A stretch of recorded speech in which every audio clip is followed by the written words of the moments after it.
The snow had just begun to fall when Annie sewed the last stitch into the collar of her dress. It wasn't a bought dress. It never was. Every inch of that moss-green fabric had passed through her hands over 3 weeks, needle, by candlelight in the small room she shared with Petra, her closest friend since both of them were pups running barefoot through the lanes of the Ashbourne Pack territory. Petra stood behind her now, watching through the polished metal mirror propped against the stone wall, her arms crossed, and her amber eyes soft with something that looked almost like worry. "You look beautiful," Petra said quietly. Annie didn't answer right away. She smoothed the front of the dress with both palms, pressing out a crease that wasn't really there. The fabric fell to her ankles in clean, simple lines. No embroidery. No silk trim. Nothing a noble woman would wear. But it was hers, every thread of it, and tonight, that felt like enough. Tonight was the claiming ceremony of the Ashbourne Pack. Once every 3 years, the Alpha called the unmated wolves of the territory to the Great Hall. Bonds were declared. Names were spoken aloud before the whole pack. It was the moment when a wolf stood before his people and said, "This one. I choose this one." Cole had promised her he would say her name. He had told her 6 months ago, standing at the edge of the forest after a hunt, still breathing hard, his hand brushing hers in the dark. "When the ceremony comes, Annie, I'll speak your name. I swear it." She had believed him. Not because she was naive, she wasn't, but because he had said it the way wolves only said things they meant. Low, steady, without looking away. She had sewn the dress because of those words. Petra helped her fasten the back buttons without being asked. Neither of them spoke about Cole. Neither of them spoke about what it would mean if he didn't follow through. That silence between them was familiar and careful, the kind that old friends use to protect each other from saying things that can't be unsaid. Outside, the bells of the Great Hall had already begun to ring. The hall was carved from dark stone and old pine, its ceiling so high that the torch smoke disappeared before it reached the rafters. Banners of deep gray and black hung from iron rods along the walls, the Ashbourne colors, the wolf and crescent sigil repeated in silver thread. Long tables had been pushed to the sides to make room for the ceremony floor, and the pack had gathered in a dense crowd that smelled of pine resin, candle wax, and wet wool. Annie moved through the edge of the crowd with Petra close behind her. Heads turned as she passed, not in admiration, mostly in the particular way people look at someone they've already decided doesn't belong. She was an Omega. Everyone in the Ashbourne Pack knew it. No formal rank, no family name with weight, no father who sat at the Alpha's table. Her grandfather had been a quiet man who lived in the outer territory, and died leaving her nothing but a name and a memory of his rough hands teaching her to track in the snow. She lifted her chin and kept walking. Cole was near the front of the hall. She spotted him through the crowd, tall, broad-shouldered, with the kind of easy confidence that came from being a beta of standing. He was speaking with someone. Laughing, she watched him for a moment before he felt her eyes and turned. He looked at her. Something shifted in his expression. Not warmth. Not the quiet recognition she'd been carrying in her chest for 6 months. Something closer to discomfort. His jaw tightened slightly. He looked away first. Annie's fingers curled at her sides. Not yet, she told herself. Wait. The Alpha of Ashbourne, a broad man named Edric with a gray-streaked beard, stepped onto the raised platform at the head of the hall and raised one hand for silence. The crowd settled quickly. This was the moment the whole pack had gathered for. The torches along the walls burned steadily in the still air. The declarations began. One by one, wolves stepped forward. Names were spoken. Some pairings drew cheers, others quiet nods of approval. Annie stood near the left wall and watched and waited, her hands folded in front of her, her breathing slow. When Cole's name was called, she felt her heart move. He stepped forward onto the ceremony floor, confident, easy, the way he always moved. He turned to face the crowd. Annie straightened. He opened his mouth. "Mira of the Hollow Tree bloodline," he said clearly. "I speak her name before this pack." hall responded with immediate approval. A woman near the front, dark-haired, beautifully dressed in deep red, from a family everyone in the pack recognized, stepped forward with a composed smile.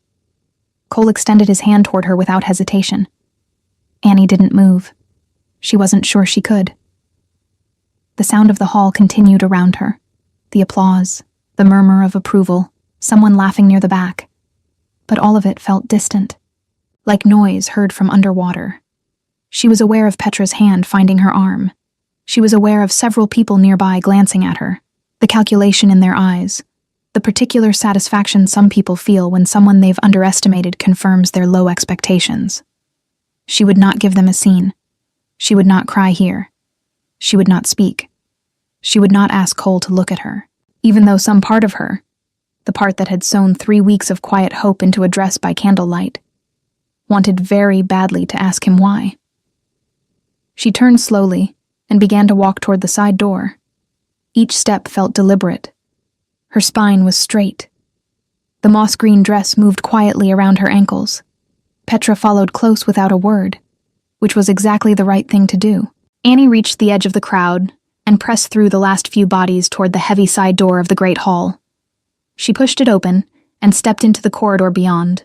Stone walls, a single torch, cold air moving from somewhere ahead. She exhaled. The sound of the ceremony was muffled now, only a low vibration through the walls. She stood still for a moment with her hand pressed flat against the stone, letting the cold of it anchor her. Then she heard the main doors of the hall open behind her. Not the side door she'd come through, but the great front entrance at the far end of the corridor. She turned instinctively. 3 men stepped into the torchlight. They were not from Ashbourne. That much was immediately clear. The way they moved was different, unhurried, deliberate, carrying the particular stillness of wolves who had never once in their lives needed to prove anything to a room. They wore traveling cloaks of dark leather and heavy wool, road-dusted, but fine. Their scents reached her a moment later, and Annie felt something in her chest respond before her mind caught up. Something old and instinctive, a recognition she didn't have words for. The one on the left was large and sharp-eyed, already scanning the corridor with the alert energy of someone who found everything faintly amusing. The one on the right was quieter, leaner, with a stillness around him that felt dangerous in a way she couldn't precisely name. But it was the one in the middle who stopped her breathing. He was tall, taller than the others, with dark hair and a face that gave nothing away. He wore no insignia she recognized, but she didn't need one. Authority didn't always come from symbols. Sometimes it came from the way a man occupied space, the way the air itself seemed to organize around him. He had stopped walking the moment he stepped into the corridor, and his eyes, dark, steady, completely calm, had found her immediately. Not the door behind her, not the sound of the ceremony hall. Her. He looked at her the way someone looks at a thing they have been waiting to see for a long time without knowing they were waiting. Annie didn't move. The one on the left spoke first, his voice carrying a note of genuine interest. "Well, this is unexpected." The dangerous one on the right said nothing, but his nostrils flared slightly, scenting the air. The man in the middle still hadn't looked away from her. Behind Annie, through the stone wall, the ceremony continued. Cole's voice was somewhere in there, speaking a name that was not hers. The pack was applauding something she no longer belonged to. Out here in the cold corridor, 3 wolves she had never seen before were looking at her like she was the most significant thing in the building. She straightened her spine, the same way she had on the ceremony floor, the same quiet discipline, and met the gaze of the man in the middle directly. "You're blocking the corridor," she said. The corner of his mouth moved. Not quite a smile. Something more considered than that. "So I am," he said. His voice was low and even, the kind that didn't need volume to fill a space. Neither of them stepped aside. His name came to her later. Not from him. From the panic on the face of Elder Roth, who came rushing through the main doors of the great hall approximately 4 minutes after the 3 strangers had appeared in the corridor. Red-faced, adjusting his ceremonial sash with shaking hands, his eyes sweeping the space until they landed on the man in the middle and went very, very still. Alpha King Draven. The elder's voice dropped to something barely above a whisper. We had no notice of your arrival. The pack is honored. Please, if you'll allow us to, we will find our own way in, Draven said, quietly, completely final. Elder Roth nodded several times in rapid succession and retreated back through the doors without once looking at Annie. She stood exactly where she had been standing for the last 4 minutes, which was to say, rooted to the stone floor of the corridor, with her hand no longer against the wall, and her mind working through what she had just heard with the methodical calm of someone who was absolutely not calm. Alpha King. Not a pack alpha, not a regional lord. The king. The single wolf above all Alcatayas in the territory, whose authority every pack from the northern snowfields to the southern river borders recognized without question. A figure she had heard spoken of the way people speak of weather and war, as a force that existed somewhere beyond the edges of ordinary life. He was standing 8 feet away from her in a dusty corridor, and he was still looking at her. The sharp-eyed one on his left, she would learn his name was Soren, had moved to examine the banners on the corridor wall with the energy of someone who found everything mildly entertaining. He reached out and touched the Ashbourne wolf and crescent sigil with one finger, tilting his head. Modest decor, he observed to no one in particular. The quiet, dangerous one on the right, Kale, she would later learn, Draven's head of security, and a wolf whose silence meant more than most men's speeches, had not moved at all. His eyes were on the door behind her, working, cataloging. Draven had not moved either. He still had that quality of perfect stillness, the kind that wasn't passive but held, controlled deliberately, the way a river is controlled by the shape of its banks. You were leaving, he said, not a question. Yes, Annie said. The ceremony isn't finished. It is for me. Something shifted in his expression. Not sympathy, not pity, something more precise than either. Recognition, perhaps. The acknowledgement of a fact without judgment attached to it. Walk with me, he said. Annie looked at him steadily. I don't know you. You know what I am. That's not the same thing. Soren made a quiet sound from the direction of the banners that might have been a suppressed laugh. Kale remained expressionless. Draven studied her for a moment. Truly studied her, the way he might read a map or assess terrain, unhurried and thorough. Then he said, No, it isn't. He didn't press further. He simply waited, with the patience of someone who was entirely comfortable with silence, and let the choice be hers.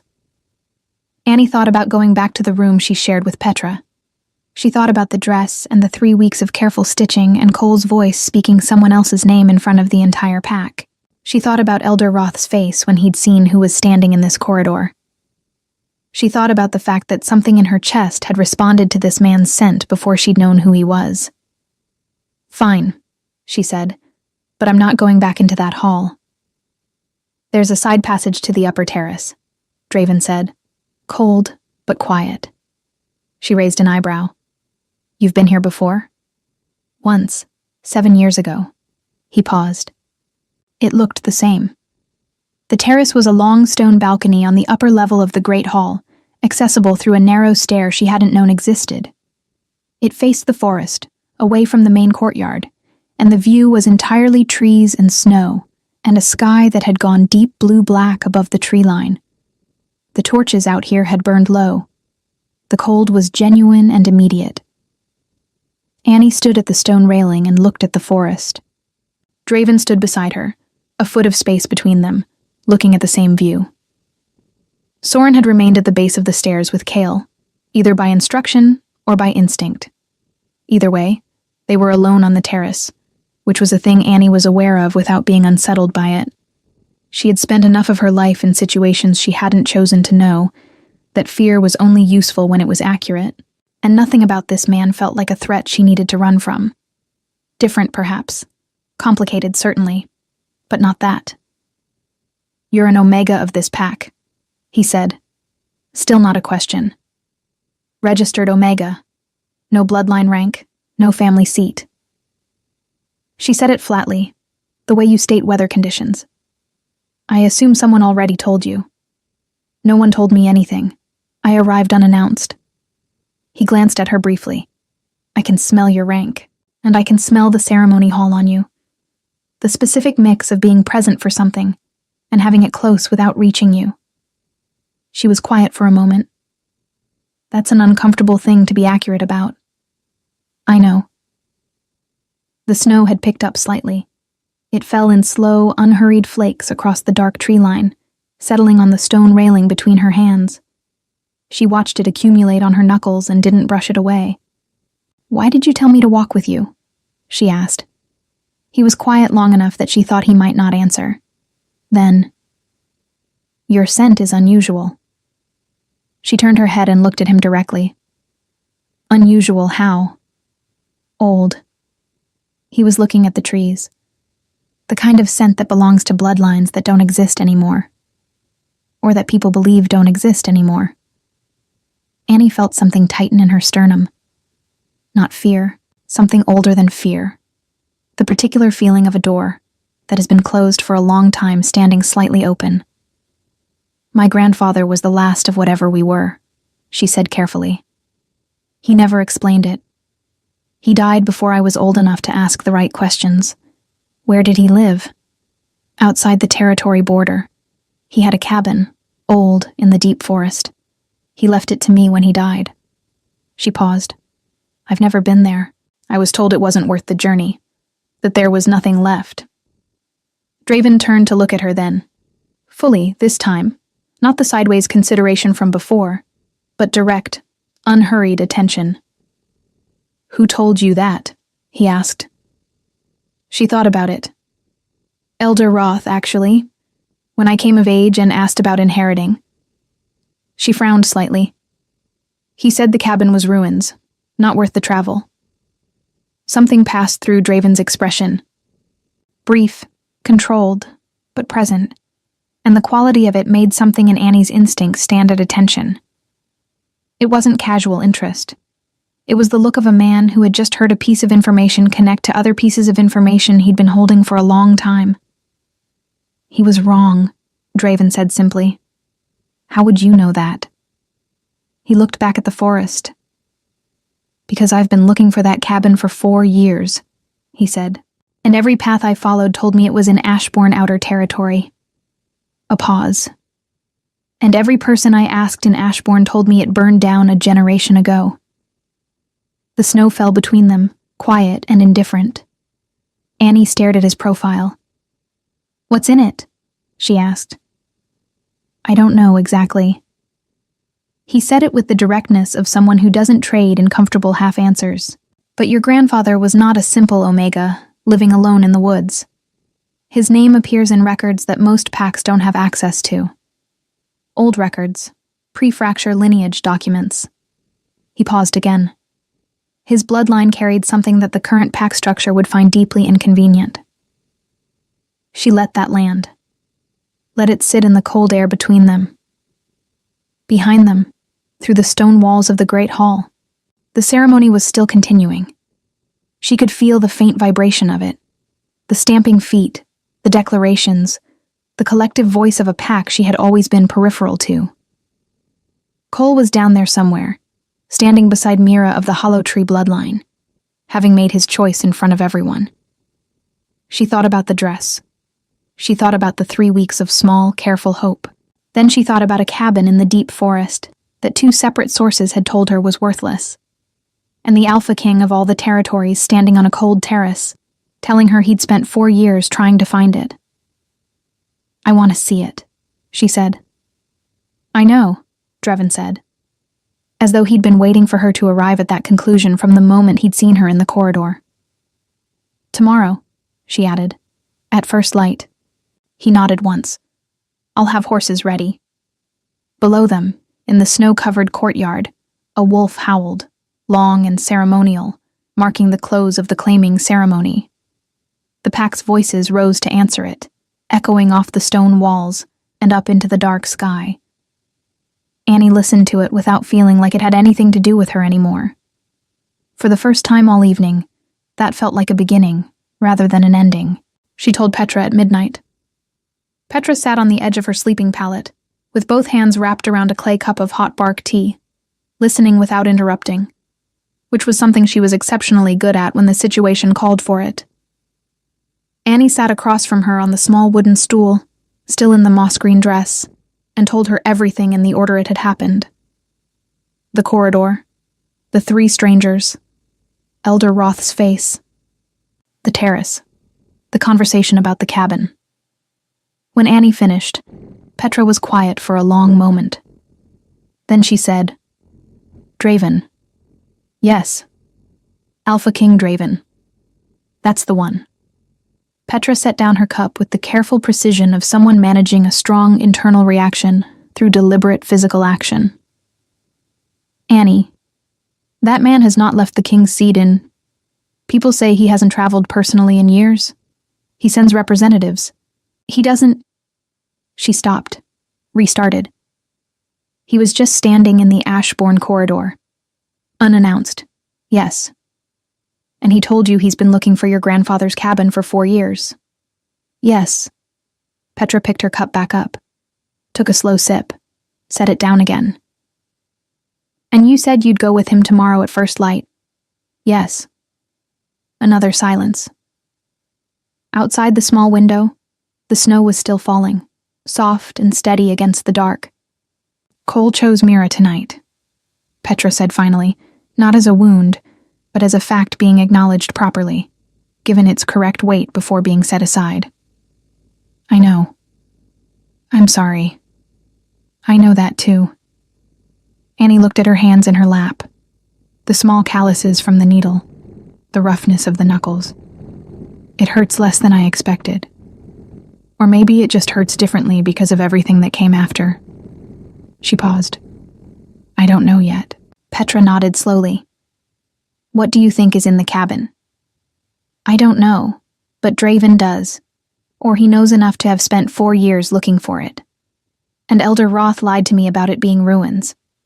She raised her eyes. "Those 2 facts together mean something, Petra. I don't know what yet. But they mean something." Petra was quiet again. Then she stood up, set her cup down on the windowsill, and moved to the small chest at the foot of her pallet. She opened it and began pulling out a heavy wool traveling cloak, dark gray, well-worn but solid, and held it out toward Annie. "You'll need this," she said. "That dress won't survive a forest in the morning cold." Annie looked at the cloak, then at Petra's face. "You're not going to tell me not to go," Annie said. "Would it work?" "No." "Then I'm giving you the cloak." Petra pressed it into her hands. "And I'm telling you to pay attention to everything. The cabin, yes, but also him. Watch how he moves through that forest. Watch what he looks for. Watch what he doesn't say as much as what he does." She held Annie's gaze. "A man who has been looking for something for 4 years, and then walks into a room and finds the person connected to it. That's not a small thing, Annie. For either of you." Annie folded the cloak over her arm and didn't argue with any of it. The horses were ready before the sun had fully cleared the tree line. Draven was already in the courtyard when she came down, standing beside a dark gray horse, checking the saddle with the efficient attention of someone who preferred to do things himself, rather than delegate them. He wore a traveling coat, heavier than the night before, with a high collar against the cold. Soren was there too, adjusting his own horse's bridle with cheerful energy that seemed excessive for the hour. Cale was nowhere visible, which Annie was already learning likely meant he was everywhere. Draven looked up when she appeared. His eyes moved over the traveling cloak, the practical boots, the way she'd braided her hair back tightly for movement. He said nothing about any of it, just gestured toward a second horse, brown, steady-looking, with good wide hooves for snow. "She's calm," he said. "Good in dense forest." "Thank you." Annie approached the horse and let it scent her hand before touching the bridle. The animal settled immediately. Behind her she heard Soren make a quiet sound of approval. "She has a way with them," Soren observed to Draven, pleasantly. I noticed, Draven said. They rode out through the pack's eastern gate before the morning bells rang, following the outer track north, and then cutting east toward the deep forest boundary where the Ashbourne territory thinned and the old-growth trees began. The snow from the night before lay clean and undisturbed across the ground, the kind of white that makes everything quiet. Annie rode beside Draven. Soren fell back slightly, giving space in the way that felt intentional. Tell me about your grandfather, Draven said, after they had ridden in silence for a while. Not a demand. A straightforward request. Annie considered what she actually knew versus what she felt, and chose the factual version first. His name was Emmett. He left the main pack territory before I was born. Voluntarily, as far as I was told. He lived in the outer forest alone. He visited when I was small, maybe 4 or 5 times that I can clearly remember. He smelled like pine smoke and river water and old paper. She paused. He never talked about pack politics. He taught me to track, to read snow, to find direction by tree growth. Practical things. Skills for surviving alone. Did he ever talk about his bloodline? Once.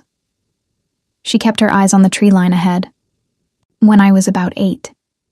He told me that the name we carried was older than the Ashbourne pack by several generations, that it had belonged to wolves who understood the land differently than the current alphas did.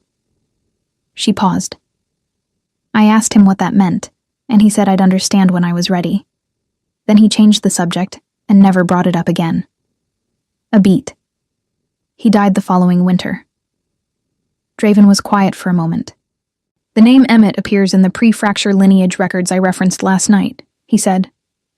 Emmett of the Ashwood line, listed as the last registered keeper of a territory boundary seal, a physical object, embedded in a specific location, used before the fracture to establish and hold pack territories without violence. He glanced at her. When the current pack structure was established after the fracture, those seals were supposed to be collected and destroyed. The records indicate that Emmett refused to surrender his. Annie felt the cold air differently on her face suddenly. What does a boundary seal do exactly? In the old system, it legitimized territory. A pack whose land contained a seal had uncontestable claim to that ground. No Alpha King could reallocate it. No larger pack could absorb it by force. He paused. If one still exists and is intact, it represents a kind of authority that predates my own office. She absorbed that carefully. And you want it for what reason? He looked at her directly as they rode. Because there is a territory dispute in the northern borderlands that has been escalating for 2 years. 3 packs claiming the same ground. I have exhausted the tools the current system gives me to resolve it without bloodshed. A pause. A surviving boundary seal, properly activated by its rightful bloodline keeper, would settle the claim permanently. No challenge possible. And the rightful bloodline keeper, Annie said slowly, would be the last living descendant of Emmett of the Ashwood line. Yes, she looked at him. Me. Yes. The forest closed around them as the track narrowed, tall dark pines pressing in on both sides, the snow thinner under the canopy. The light was gray and clean, and the only sounds were hoofbeats and the occasional shift of wind through the upper branches. Annie thought about Elder Roth's face when he'd seen Draven. She thought about a man telling a young Omega girl that her only inheritance was ruins not worth visiting. She thought about what it meant to suppress information about a boundary seal for decades, what someone would need to gain from keeping that knowledge buried. Roth knew, she said quietly. That's why he told me the cabin was nothing. Almost certainly, Draven said. He's been elder of this pack for 30 years. Yes. Which means he's been sitting on this information for 30 years. Yes. A pause. Which also means he will know, by morning, that you left this territory with me. The word settled into the cold air between the trees. Annie straightened in the saddle. How much time do we have? From somewhere behind them in the forest, not on the path, but parallel to it, moving at the same pace, she heard a single quiet footfall in the snow. Cale, she realized. He had been there the entire time. Enough, Draven said. If we move. She pressed her heels gently into the horse's sides. The animal responded immediately, stretching into a faster stride through the snow-covered forest, and the old trees rose tall and silent around them as the Ashbourne Pack territory fell away behind her like something she had already finished with. The cabin appeared between the trees like something the forest had been holding its breath around. It sat in a natural clearing where the pines thinned and the ground leveled. A low, solid structure of dark timber and river stone, its roof heavy with undisturbed snow, its single chimney cold and silent. It was not ruins. That was the first thing Annie registered with absolute clarity. The walls were intact. The timber was old but sound. The door, thick, iron-hinged, built to last generations, stood closed and unmarked by weather damage or neglect. Someone had been maintaining it. Not recently, perhaps, but deliberately, over years. The kind of maintenance that keeps a structure standing without making it look inhabited. Annie dismounted and stood in the clearing for a moment, looking at it, feeling something move through her chest that she didn't immediately have a name for. Recognition, maybe. The specific feeling of arriving somewhere you've never been, but that carries the scent of someone you loved. Her grandfather's presence was in the wood itself. She could feel it the way wolves feel old territory. Not with the eyes, but with something deeper and older. Draven dismounted beside her and did not rush her. Soren tied the horses to a low branch at the clearing's edge and stayed there, quiet for once, reading the tree line with professional attention.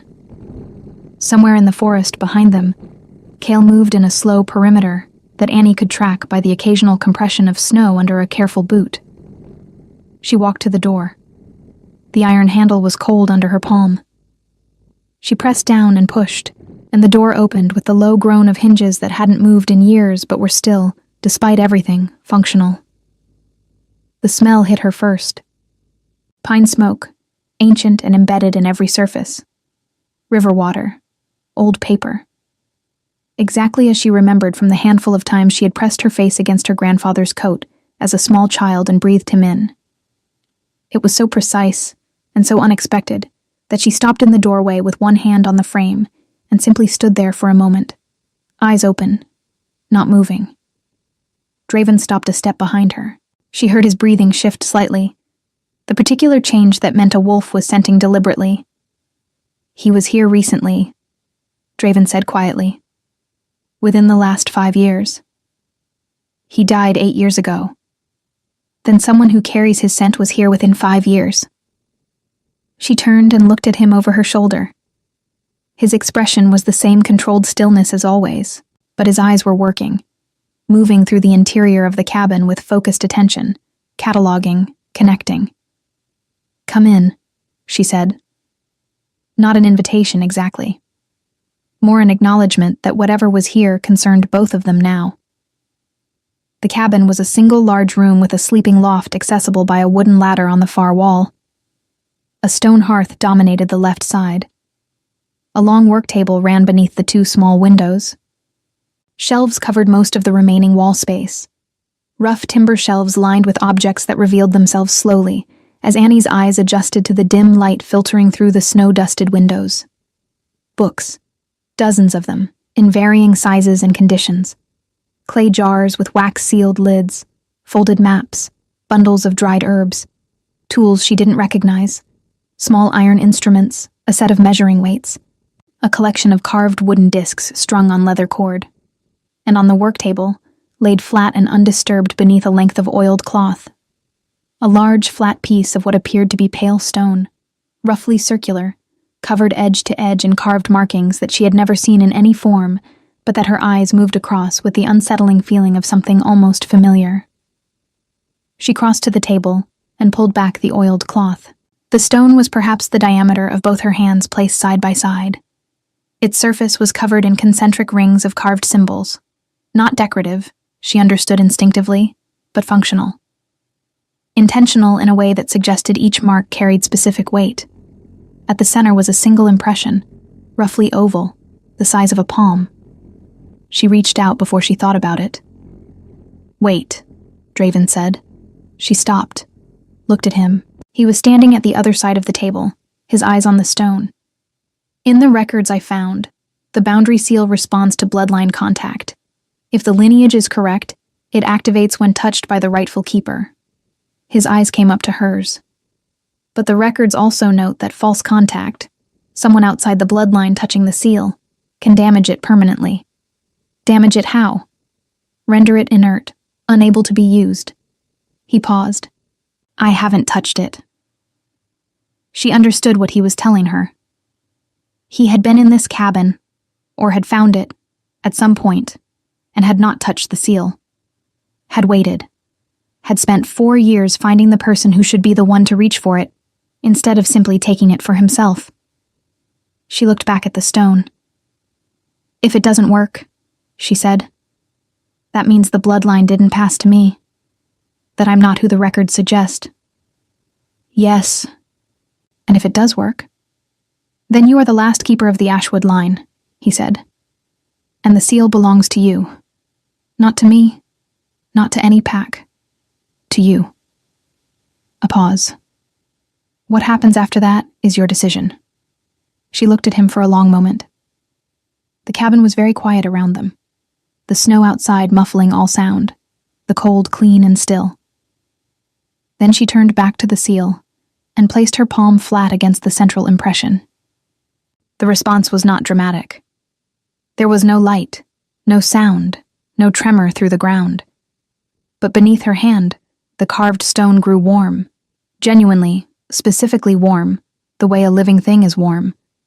And the sensation moved up through her palm and into her wrist and forearm with the slow, certain quality of something, recognizing something else. Something saying, yes, finally, you. She felt her grandfather in it. Not as a ghost or an echo, but as a presence. The same warmth she had felt in those 5 childhood visits, in the rough hands showing her how to read snow, in the way he had looked at her sometimes with an expression she had been too young to interpret correctly. Pride. That was what it had been. He had known what she carried, and he had been proud of it. Her eyes stung briefly. She didn't look away from the stone. It works, Draven said, not with triumph. Quietly, as a fact. Yes, she said. She lifted her hand. The warmth faded slowly, like an exhale. Behind her, from somewhere just outside the cabin door, she heard Soren's voice, sharp, clipped, stripped of its usual lightness. Draven. Draven was already moving. Annie followed him to the door. In the clearing, Soren stood facing the tree line with his hand on the blade at his hip. Kale had materialized from the forest edge and stood parallel to him, his eyes fixed on the trees to the north. Between the pines, at the edge of where the clearing began, stood 4 wolves in ashbourne gray, and behind them, on a dark horse, sat Elder Roth. He looked older in the gray morning light than he had in the torchlit hall, smaller somehow, without the ceremony around him. But his eyes were the same, careful, calculating, the eyes of a man who had spent 30 years managing information and was not accustomed to losing control of it. His gaze moved from Draven to Annie, with the particular expression of someone recalibrating a situation they thought they had handled long ago. Annie, he said. His voice was steady, practiced. You've been misled, child. Whatever this man has told you. You told me the cabin was ruins, Annie said. Her voice came out level. It isn't. The structure may still stand, but whatever you think you've found. You've known about the boundary seal for 30 years, she said. You knew what my grandfather was. You knew what his bloodline carried. And when he died and I came of age and asked about my inheritance, you told me there was nothing here. Roth's jaw tightened. I was protecting this pack. A pre-fracture seal in the hands of an Omega with no training. No alliance, no... In the hands of its rightful keeper, Draven said. His voice was not raised. It didn't need to be. It crossed the clearing with the simple weight of absolute authority, and the 4 wolves in ashbourne gray shifted involuntarily. A small movement, the instinctive response of wolves whose bodies understood hierarchy even when their orders said otherwise. Roth looked at Draven with the controlled desperation of a man watching 30 years of careful management come undone in a single morning. "She is an Omega of this pack," Roth said. "Under Ashbourne jurisdiction. You have no authority to—" "She is the keeper of an Ashwood boundary seal," Draven said, "which predates your pack's founding, your jurisdiction, and your title." A pause. "And she is standing on her own land." The four wolves in Ashbourne Grey looked at each other. Annie watched them and understood, in a way she hadn't fully understood anything about herself before this morning, that the ground beneath her feet was hers. Not gifted, not granted. Hers by bloodline and by the warm recognition of ancient stone under her palm. She stood up straighter. Not with performance, not with the careful, defensive dignity of a woman trying not to give her humiliation an audience. With something quieter and more permanent than that. Roth looked at her one more time, and whatever he saw in her face, it was enough. He pulled his horse back a step, then another. "This isn't finished," he said. "Yes," Annie said simply. "It is." Roth held her gaze for one more moment. Then he turned his horse and moved back into the trees, and the four gray wolves followed him, and the clearing was quiet again, with only the snow and the pines and the cold, clean air. Soren exhaled slowly. "Well," he said, with returning lightness. "That was tidier than I expected." Cale said nothing. He was watching the tree line for another full minute before he finally looked away. Draven turned to Annie. She was still looking at the place where Roth had been, processing, organizing, letting the shape of the last hour settle into something she could carry properly. "Are you all right?" he asked. She considered the question honestly. Her inheritance had been suppressed for years. The pack she had spent her life trying to belong to had never seen her correctly. The man she'd sewn a dress for had spoken another name in front of everyone she knew. And she was standing on her own land, with an ancient seal that recognized her bloodline, next to a man who had spent 4 years looking for the right person to touch it, instead of simply taking it himself. "Yes," she said, and meant it completely. They stayed at the cabin through the afternoon. Not because there was danger. Roth had retreated and Cale had confirmed the tree line clear within the hour, but because Annie needed to. She moved through the space slowly and deliberately, the way you move through something that belongs to you, and that you are only now beginning to understand the full weight of. She opened the sealed clay jars on the shelves and found dried herbs, ink powder, rolled lengths of treated leather covered in the same symbol script as the boundary seal. She opened the books one by one and found her grandfather's handwriting in the margins. Small, precise annotations in a language she didn't fully read, but that her eyes moved across with the same almost recognition as the carved stone. Draven sat at the work table and translated when she asked. He had studied the pre-fracture records long enough to read the old script with reasonable fluency, and he did it without commentary, without steering her toward conclusions, without making the information his before it was hers. He simply read aloud what was written and let her decide what it meant. What it meant, assembled piece by piece over 3 hours of cold afternoon light, was this. Her grandfather had not simply been an Omega living quietly in the outer forest. He had been the last appointed keeper of the Ashwood Seal, a role that in the old system carried genuine governance authority over the territory in which the seal resided. The cabin and its surrounding land, roughly 40 acres of deep forest bordering the Ashbourne Outer Territory, had never been formally absorbed into the pack's holdings. It existed in a legal gap that the post-fracture structure had papered over with silence rather than resolution. Roth had known this. He had inherited the knowledge from the elder before him and had made the deliberate choice, when Emmett died, to ensure that Emmett's granddaughter never came looking. An Omega girl with no status and no family seat was easy to misdirect. A woman who understood what she had inherited was considerably less manageable. Annie read the last of her grandfather's margin notes as the light outside the windows shifted toward the gray gold of late afternoon. The final annotation was in different ink than the others. Darker, applied more recently, in handwriting that was slightly unsteady with age. She will come when she is ready. The land will know her. That is enough. She closed the book carefully and set it on the table. Draven was watching her.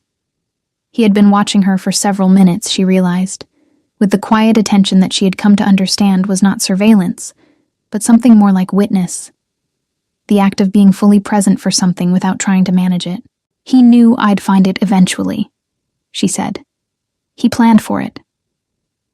He could have told me. When I was small, he could have explained it.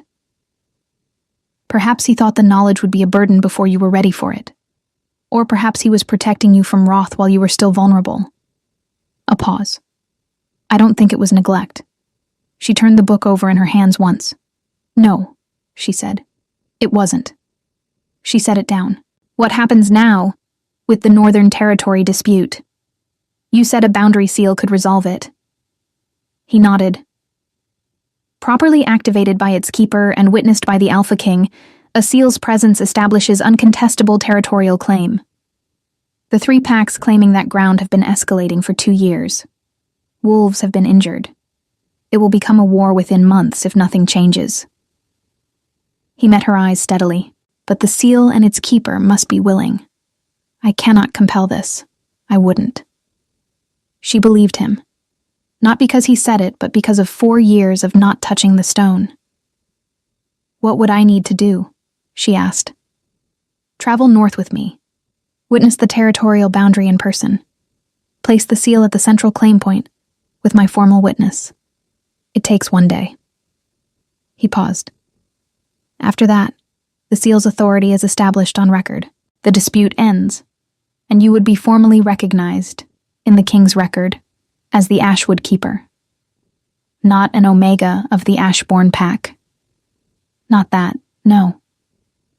She was quiet for a moment. Outside, the snow had stopped, and the forest was very still, the way forests go still at the edge of evening when every creature has settled into its place for the night. Soren, she called toward the door. There was a brief pause. Then Soren's voice came through the timber with unabashed cheerfulness. I wasn't listening. You absolutely were. The acoustics in old cabins are very difficult to predict. Beside her, something moved at the corner of Draven's mouth. She had learned that this was the equivalent from him of a full laugh. Is the Northern Territory far? She asked. 3 days' ride, Draven said. 2 if we move well. She nodded slowly. Then she stood, moved to the shelf nearest the hearth, and selected 3 of her grandfather's books, the ones with the most extensive margin notes, and wrapped them in the oiled cloth from the work table. She tucked the boundary seal carefully into the center of the bundle, wrapped it all in Petra's traveling cloak, and tied the ends. Then she looked at Draven. I'll need to go back to the pack settlement first, she said. 1 hour. There's someone I need to speak to before I leave. Petra was in the small room when Annie arrived, sitting on her pallet with her clay cup, as though she had not moved in the hours since morning. She looked up when Annie came through the door, and her eyes moved immediately. Over Annie's expression, over the bundle in her arms, over the particular quality of stillness that Annie carried now, which was different from the stillness she'd left with. Petra set down her cup. Tell me, she said. Annie told her. All of it. The cabin, the seal, the margin notes, Roth in the clearing, the Northern Territory, what Draven had asked, and how he'd asked it. She told it quickly and cleanly, the way you tell things to someone who doesn't need them softened. When she finished, Petra was quiet for a long moment. You're leaving, Petra said. Yes, and when you come back, I don't think I'll be coming back to this room, Annie said honestly. Not to live here. Petra nodded slowly. She looked at her cup. Then she looked up. Is he good? She asked. Not about the politics or the territory or the records. Directly, with the economy of a person asking the only question that actually mattered. Annie thought about 4 years of not touching what didn't belong to him. She thought about a cold terrace and a conversation that treated her as someone worth telling the truth to. She thought about the way he had stood in that clearing, and said she is standing on her own land with the simple finality of a man who understood the difference between authority and ownership. "Yes," she said. "I think he is." Petra stood up and crossed the room and put both arms around her without ceremony. Annie held on for a moment, feeling the full weight of the old life in it, the shared room and the candlelight, and every small morning they had divided a single loaf of bread between them, and then let go. "Write to me," Petra said. "Every week," Annie said. The northern journey took 2 days. On the morning of the 3rd day, Annie stood at the edge of a wide valley ringed by snow-covered hills, while Draven's formal witnesses, regional representatives from each of the 3 disputing packs, summoned by Kael's riders over the previous days, watched from a respectful distance. She knelt at the central claim point, a flat expanse of open ground that all 3 packs had been bleeding over for 2 years, and pressed the boundary seal into the frozen earth with both hands. The warmth came again, the same slow, certain recognition. And this time it moved outward, not just through her, but through the ground itself, something ancient and definitive spreading through the soil in all directions. She felt the territory understand itself, felt the boundary settle. When she lifted the seal and stood, the valley was very quiet. The representatives from all 3 packs looked at each other. The aggression that had saturated every previous meeting on this ground. She had been told about those meetings, the posturing, the snarling, the carefully managed near violence, was simply gone. The land had declared itself. There was nothing left to fight about. Draven stepped up beside her. "Done," he said quietly. "Done," she agreed.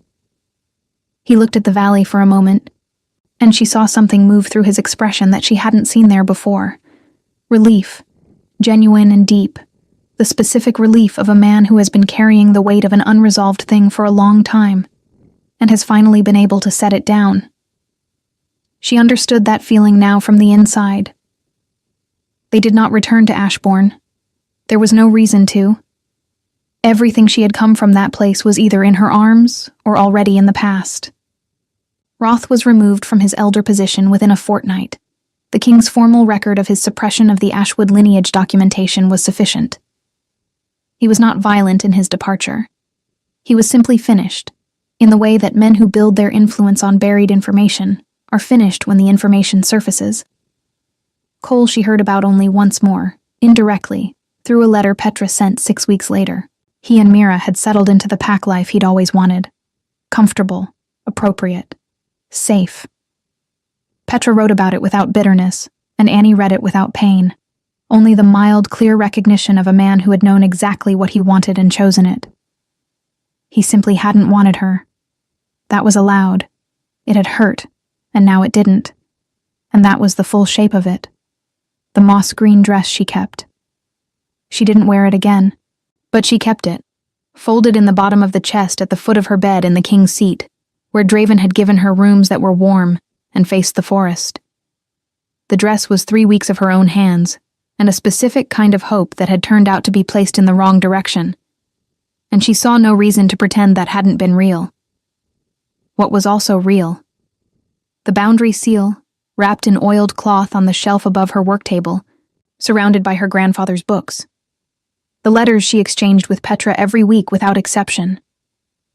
The 40 acres of forest around her grandfather's cabin, which she visited when she could, and which the trees seemed to understand was hers. And Draven. He was not an easy man to know. He was contained and sparing with words, and had the particular quality of stillness that she had initially found unreadable, and had gradually come to understand as the most honest thing about him, that he never performed comfort he didn't feel or interest he didn't have. When he was present, he was fully present. When he spoke, he meant it.